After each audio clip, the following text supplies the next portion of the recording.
Cara, eu confesso pra você que eu fiquei em dúvida se eu faria ou não esse vídeo. Eu acho que depois de uma goleada desse tamanho vai ter muita gente já falando e eu sinceramente não sei se eu tenho algo a contribuir, algo a mais pra ser falado, porque depois de uma goleada igual essa, eu acho que vai ter muita gente comentando e muita gente mais capacitada do que eu.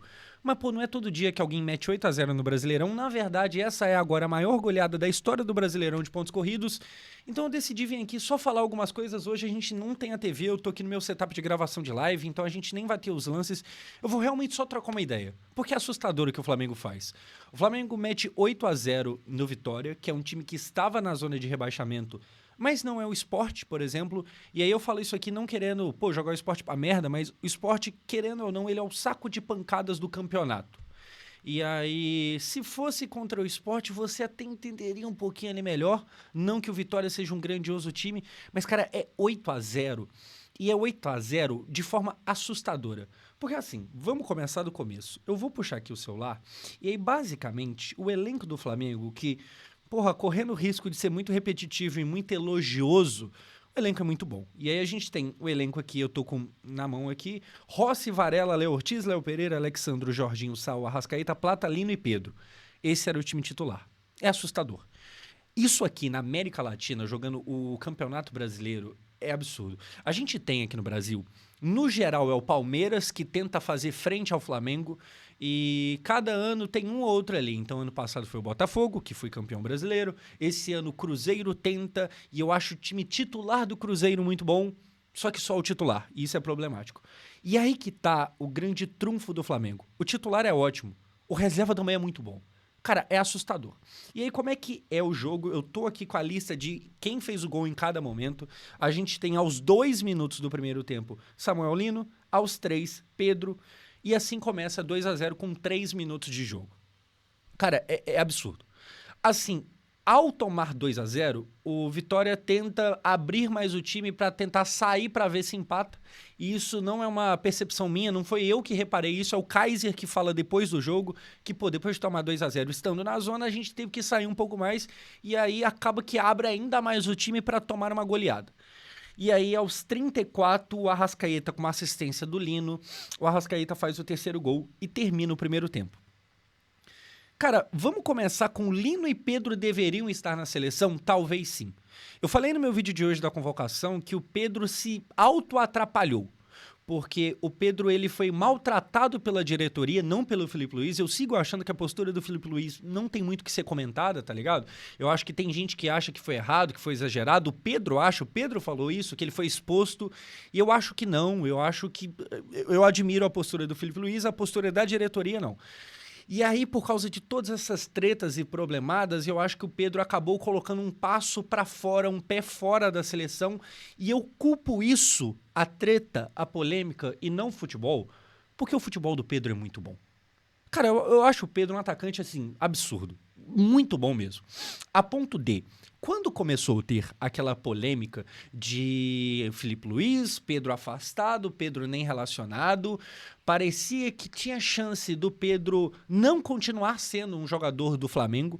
E aí eu lembro de comentar com um amigo São Paulino falando, cara, se eu sou o São Paulo, cara, eu quebro o recorde de contratação. Sei lá, quem que é o mais caro? É o Pablo? É o Galopo? Mano, pega todo o dinheiro que tem, se é que tem, e tenta trazer o Pedro. Porque na época o São Paulo estava precisando, isso faz um pouquinho de tempo atrás, estava precisando de atacante e tal. E eu falo isso porque, cara, o Pedro é muito bom. E o Felipe Luiz sabe disso, todo mundo sabe disso. O Felipe Luiz sabe, porque quando tava tendo a treta e quando ele tava não sendo nem relacionado, o Felipe fala naquela coletiva dele que ficou famosa e tal, na coletiva que ele informa que o Pedro não tava levando o treino a sério, ele fala, cara, eu sei que é um jogador de, sei lá, 30 gols na temporada. E se o cara é um jogador de 30 gols na temporada, ele não é qualquer coisa. Só que mais do que isso, gente, o Verratti faz muito gol, certo? O Verratti faz muito gol. Mas ele consegue, na mesma hora que faz muito gol, gerar comentário meu e de muita gente de tipo assim, cara, o Verratti não tem contribuído muito nos últimos jogos. O Verratti, ele é um cara goleador, ele tá longe de ser um jogador horroroso, porque ele é isso, ele é goleador. Só que, cara, ele não gera jogo. Tem bola que se não vier do jeito certo, o Verratti não faz nada. Se você entregar a bola no pé do Verratti fora da área, ele não vai contribuir com muita coisa. O Pedro não é assim. O Pedro faz os 30 gols da temporada e ele é muito bom jogador. E aí, cara, hoje a gente tem lá na seleção o João Pedro, do Chelsea, esse eu acho muito bom também. Matheus Cunha, muito habilidoso também. A gente tem o Richarlison, que é um cara que foi bem em Copa, e eu falei disso no meu vídeo, que é um cara que, aí que tá, eu acho que ele goza do prestígio com o treinador, eu acho que o Ancelotti gosta dele, então tem essa simpatia do Ancelotti. Falando de bola jogada, apesar de que o Richarlison também tá bem lá no Tottenham nesse começo de Premier League, falando de bola jogada, eu acho que o Pedro não deve nada pro Richarlison. Na verdade, talvez o Richarlison deva pro Pedro. Tá, e Pedro e Caio Jorge? Cara, o Caio Jorge tá numa temporada muito boa. Porra, fazendo gol pra caramba. Titular, coisa que o Pedro nem sempre é. Mas habilidade, e o Pedro está jogando bem há mais tempo. O Pedro, ele tem mais prova de que ele é bom.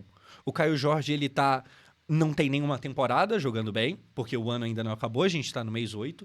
O Pedro, ele tem muito mais do que uma temporada e ele é sempre isso aí. Cara, aquele gol que ele faz, que se eu não me engano é o terceiro gol de hoje, eu acho que é o terceiro, ele dá um elástico e ele depois dá meio que uma cavadinha, alguma coisa assim. O elástico é muito bonito. É muito recurso. O Pedro não é um jogador baixo, só que na mesma hora que ele tem esse porte físico, ele tem habilidade com os pés, e isso que eu acho que me ganha bastante, só que todo o resto ele tem também. Então ele tem todo o lado físico, ele vai bem no alto. O cara é muito bom jogador. E aí, passando pra outro, que é o cara que dá assistência pro gol do Arrascaeta e depois faz os seus gols, Samuel Lino. Eu não falei do Samuel Lino como opção ao Martinelli, que esse sim foi convocado. Eu acho que, o cara que tá na Europa, normalmente ele tá na frente porque ele tá na Europa. E eu sou um cara que, você sabe, eu não costumo, mentir, não costumo esconder isso, que eu costumo puxar saco da Europa. E o Samuel Lino, enquanto esteve no Atlético de Madrid, a gente não pedia ele na seleção, a verdade é essa. Só que, cara, olhando o que ele faz agora no Flamengo, eu não sei se é só uma questão de, aqui no Flamengo a gente acaba acompanhando mais de perto. O Samuel Lino é muito bom, gente. É muito bom. Hoje ficou fácil, porque em estado de graça, você tenta, sei lá, passe de letra, você tenta um drible de quando tá no 0-0, você não tenta. E hoje tava tudo dando certo, o jogo já tava ganho, aí ele tava tentando umas coisinhas aqui, outra ali. Mas ele tenta uns lances muito bonitos. Ele faz umas coisas que, cara, é impressionante. E aí eu não sei se o Martinelli fez por onde estar na frente do Samuel Lino. E é muito louco porque o Ancelotti, e eu imagino que não só ele, a comissão dele, acompanharam de perto, acompanhou o Ancelotti e acompanharam o staff dele ali. O Flamengo e o Campeonato Brasileiro, ele tem visto muito jogo do Brasileirão. Eu não sei se ele viu alguma coisa que prove pra ele que o Martinelli mereça mais vaga nessa seleção do que o Samuel Lino. Mas tudo bem, certo? Tudo bem. Beleza, o Flamengo faz o 8-0. O Flamengo, cara, ele caminha a passos largos para ganhar esse Brasileirão. O Flamengo meio que optou por deixar a Copa do Brasil meio de lado, e aí ele tá firme na Libertadores e no Brasileirão. E esse 8-0, assim como o 6-0 do Vasco no Santos, eu acho que ele não mostra o que é o campeonato. Nem sempre o Flamengo é tão soberano assim. Nem sempre o Flamengo é tão colossal. Mas hoje foi. Quem que poderia brigar? Palmeiras, que hoje ganha também 3-0, se eu não me engano. Vitor Roque finalmente se encontrando. Vitor Roque, contratação cara do Palmeiras. Cara, o Palmeiras é um time que também tem muito dinheiro. Eu acho que não tem tanto quanto o Flamengo, mas também tem muito dinheiro. Mas que não gasta tanto quanto o Flamengo. Eu puxo aqui, e aí olha só. Eu já li o time titular. Mas agora vamos ver as substituições. O Alexandro, que inclusive está convocado para a seleção brasileira, ele sente aos 24 minutos e ele é substituído pelo Vinha, pelo Matias Vinha, inclusive ex-Palmeiras, muito bom jogador. E aí no segundo tempo sai o Gonçalo Plata para entrar o Luiz Araújo. Esse é o nível dos reservas. Aí depois sai o Arrascaeta para entrar o Carrascal. Sai também o Samuel Lino para entrar o Bruno Henrique. Aí depois sai o Saul para entrar o Dela Cruz. Cara, é assustador. Então, assim, o Palmeiras compra um jogador uma vez ou outra de grife, né? Ele vai lá e busca o Vitor Roque. Porra, foda. Mas é um ou outro. Eu sinto que o time do Palmeiras é bom e quem falar que não é tá maluco. Falar que é ruim, o time tá maluco. Mas é bom. É bom. O time do Flamengo, você vê e fala, cara, isso aqui não parece time brasileiro. E aí é foda porque eu acho que eu falar isso aqui desagrada muita gente, tá ligado? O Flamengo estar muito bem faz com que eu tenha que elogiar e todo mundo sabe aqui que eu sou rival, sabe? Todo mundo tá cansado de saber que o sucesso do Flamengo não me alegra. Mas, cara, é isso. Eu vejo aquele time, aquele meio-campo com o Jorginho, com o Saúl jogando muita bola, aí cai pro lado esquerdo ali, aí tem o Samuel Lino, aí quando tá no ataque o Pedro, tem o Pedro, quando não tá, tem o Bruno Henrique, aí quando não. Cara, é impressionante. Eu acho que o próprio Bap, se eu não me engano, fala, eu não lembro qual podcast, que a meta dele em 10 anos é transformar o Flamengo no Real Madrid da América. E em 20, transformar o Real Madrid no Flamengo europeu. Esse dos 20 anos, eu acho que ele tá meio querendo um pouco demais. Esse dos 10 eu já não sei. O Flamengo teria condições de ser o Real Madrid das Américas? Cara, eu tenho medo de que sim. Eu tenho medo de que sim, porque hoje ainda não é. O Flamengo, ele tem um elenco muito bom, ele contrata como ninguém, ele já tem esse peso de Real Madrid no sentido de, se eu sou um jogador da Europa vindo pro Brasil, eu provavelmente vou querer vir pro Flamengo. Certo? Mas ele não tem título igual o Real Madrid. Então, pô, ganhou 2 Libertadores nos últimos anos, mas o Real Madrid ganha mais do que isso em Champions, certo? Agora, em 10 anos, eu não sei o que pode acontecer. O que começou lá no Bandeira de Melo, consertando a casa e proporcionando a realidade atual do Flamengo, pode virar uma parada que, se a gente tá achando ruim hoje, e eu falo ruim, eu vascaíno, você, flamenguista, deve estar achando ótimo. Cara, essa parada em 10 anos pode virar algo muito pior, que seria ótimo pra você, ruim pra mim. E aí, o plano dos 20, não, aí o Real Madrid vai querer ser o Flamengo. Aí eu acho que ele já tá chapando, eu acho que a coisa, o cenário do futebol não caminha por aí não, tá ligado? Mas eu tenho medo, cara, do Real Madrid, ou do Real Madrid, meu Deus do céu. Eu tenho medo do Flamengo virar um Bayern brasileiro. Sabe, que todo campeonato alemão dá o Bayern, Bayern. Ah, mas não é todo não, porque teve, o Bayer Leverkusen ganhou lá. Aí vira notícia, quando alguém tira o título do Bayern. Pô, não é pra ser. Não pode virar isso. Eu tenho medo da gente caminhar pra uma realidade onde vai virar notícia quando, agora não foi o Flamengo que ganhou não, hein? A gente passou aqui 10 anos com o Flamengo, mas agora foi o Palmeiras, agora foi o Corinthians. Eu tenho medo de chegar nessa realidade, tá ligado? E é igual eu falei, gente, 8-0, esse 8-0, ele é melhor do que o ano do Flamengo certo? Eu reconheço que não é tudo mil maravilhas. Mas, cara, a gente vem caminhando pra uma realidade onde esse 8-0 eu acho que não dá pra chamar ele de inacreditável, tá ligado? O 6-0 do Vasco e Santos meio que é. É meio que inacreditável. Ninguém dava nada por isso. Esse 8-0 hoje, talvez você não apostasse nos 8-0, porque aí é demais, mas você facilmente imaginaria uns 4-0, Flamengo e Vitória, completamente previsível. 5 também, 8 é complicado. 8 é complicado. Então, assim, é isso. Falando do lado bom, o Vitória é um time que briga junto com o Vasco, Santos ali e tal, Juventude, contra o rebaixamento. Pro Vasco, o Flamengo prestou um serviço de meter uma goleada e atropelar o saldo de gols do Vitória. Então, se tem alguma coisa boa nessa história, é que, cara, talvez o Vasco não caia no ano, não por mérito próprio, mas porque tem time aí que tá pior. E aí, inclusive, o Carille é o treinador do Vitória, Carille que antes treinava o Vasco. Bons treinadores tem o Vasco, hein? Caralho, o histórico recente tá muito bom. Enfim, gente, no geral, é assustador, certo? O Flamengo vai de fato ganhar o Brasileirão? Eu não sei, eu imagino que sim, mas ainda não dá pra ter certeza. Vai ganhar o Brasileirão e a Libertadores? Pode ser que sim, pode ser que não. Pode ser que termine o ano e não ganhe nenhum dos dois. Só que o que é o problema geral aqui? O que é o meu ponto principal?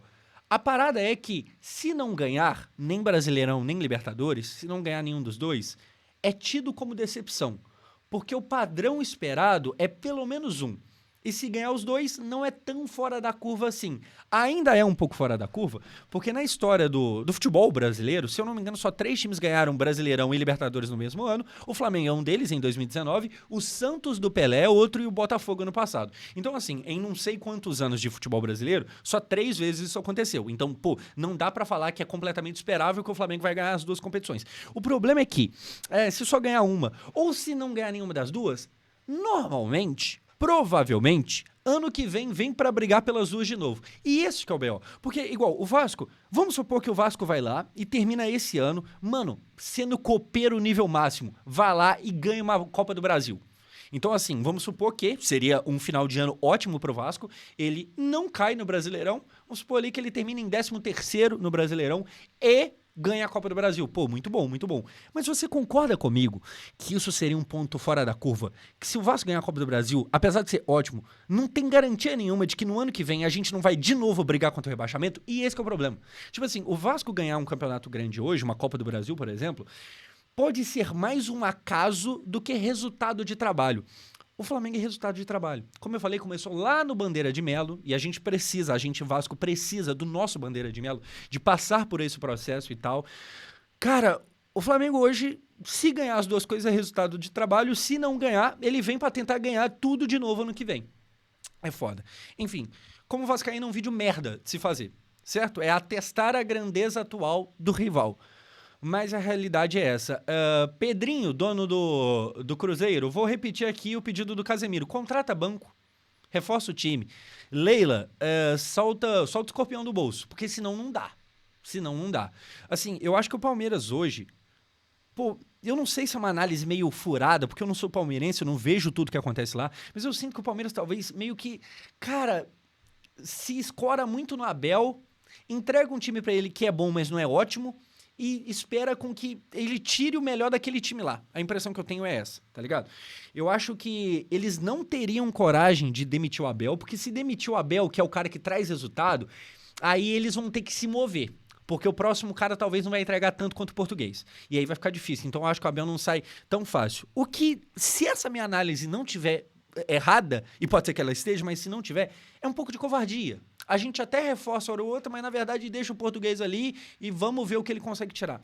O Flamengo não, o Flamengo caminha por outro lado. A gente tem hoje o Emerson Royal no banco de reservas do Flamengo, que é um jogadorzinho bem mais ou menos. A verdade é essa. Só que, salvo engano, foi comprado por 9 milhões de euros.